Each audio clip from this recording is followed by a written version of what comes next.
Imagine building an empire from nothing, only to walk into your own luxury hotel and be slapped across the face by the very manager you hired.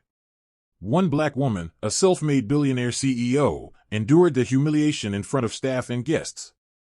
She didn't scream. She didn't cry. Minutes later, she did something that sent shockwaves through the entire company, firing every single employee on the spot.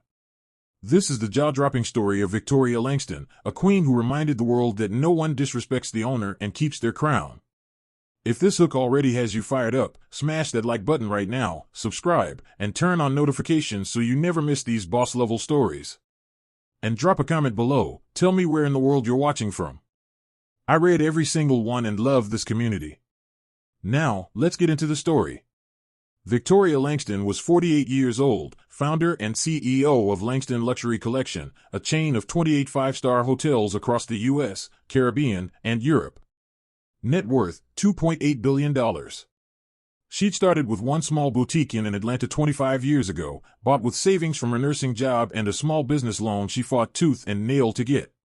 As a black woman in a white, male-dominated industry, she'd faced doors slammed in her face, investors who doubted her, partners who tried to steal her ideas. But she built anyway. Elegant design. Impeccable service. Community give-back programs. Her hotels weren't just places to stay, they were experiences. Victoria was known for surprise visits, showing up unannounced to check standards. She'd walk in plain clothes, observe, then reveal herself. On a crisp October morning in New York, she arrived at the flagship, the Langston Grand on Fifth Avenue. She wore jeans, a simple blouse, sunglasses, blending in as just another guest. The lobby was stunning, marble floors, crystal chandeliers, fresh orchids. But something was off. Staff looked frazzled. A concierge argued loudly with a guest. Housekeeping carts blocked hallways. Victoria frowned. She approached the front desk to check in, testing the process. The clerk barely looked up, chewing gum. Name? Victoria gave a fake one. The clerk rolled his eyes. No reservation. We're full. No apology. No alternative. Victoria stayed calm. That's fine. I'll wait for the manager. The general manager, Richard Harlan, 55, white, hired 2 years ago for his experience at legacy chains, strutted over. He'd always been arrogant, but Victoria had kept him for his numbers. What's the problem? He snapped. Victoria removed her sunglasses. Richard. It's me. His face shifted, recognition, then panic. Ms. Langston. I didn't realize. She cut him off quietly. Walk with me. They toured the property. Dirty carpets. Burned out lights. Rude staff. Guests complaining.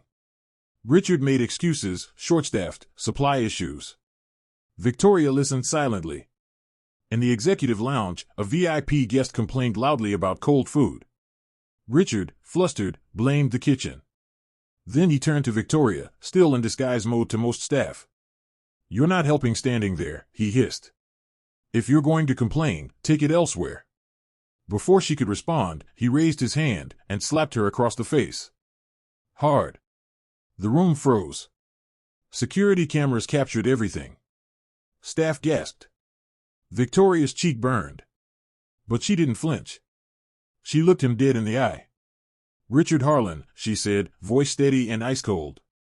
You just made the biggest mistake of your life. She pulled out her phone. Called her executive assistant. Get legal and HR to the Langston Grand. Now. Then she addressed the lobby, the voice amplified by sheer presence. Everyone, staff, guests, listen carefully. My name is Victoria Langston. I own this hotel. I own this company.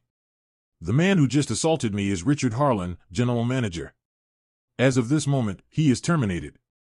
And due to the culture of disrespect, negligence, and hostility I've witnessed today, every single employee on duty is also terminated, effective immediately. Gasps. Whispers. Security, loyal to corporate, stepped in. Richard turned red. You can't do that. I've been here. Victoria cut him off. I can.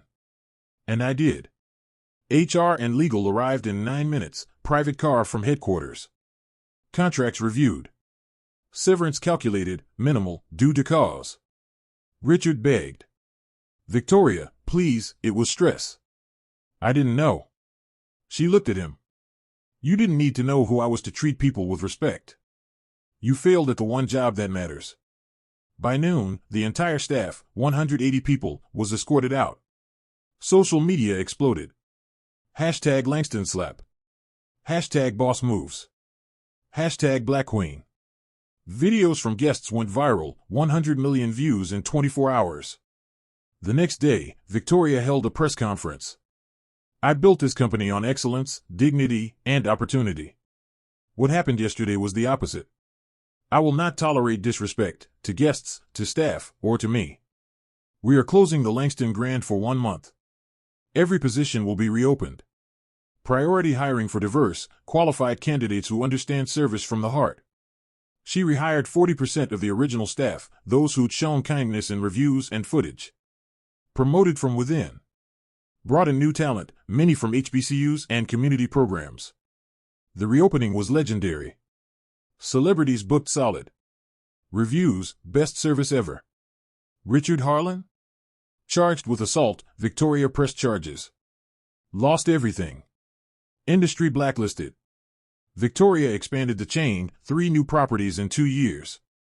And at every new hotel opening, she tells the story. Not for revenge, she says. But to remind everyone, the person you mistreat today might be the one signing your check tomorrow. Treat people right. Always. Victoria Langston didn't just fire an entire staff that day. She rebuilt an empire on respect. And when that arrogant manager slapped a black CEO in her own hotel, minutes later, she showed the world what real power looks like. It doesn't shout. It doesn't hit back. It simply says, "You're done." And means it. What did you think of Victoria's response? Would you have done the same? Let me know in the comments, and tell me where you're watching from. Like, subscribe, share with someone who knows their worth, and I'll see you in the next one.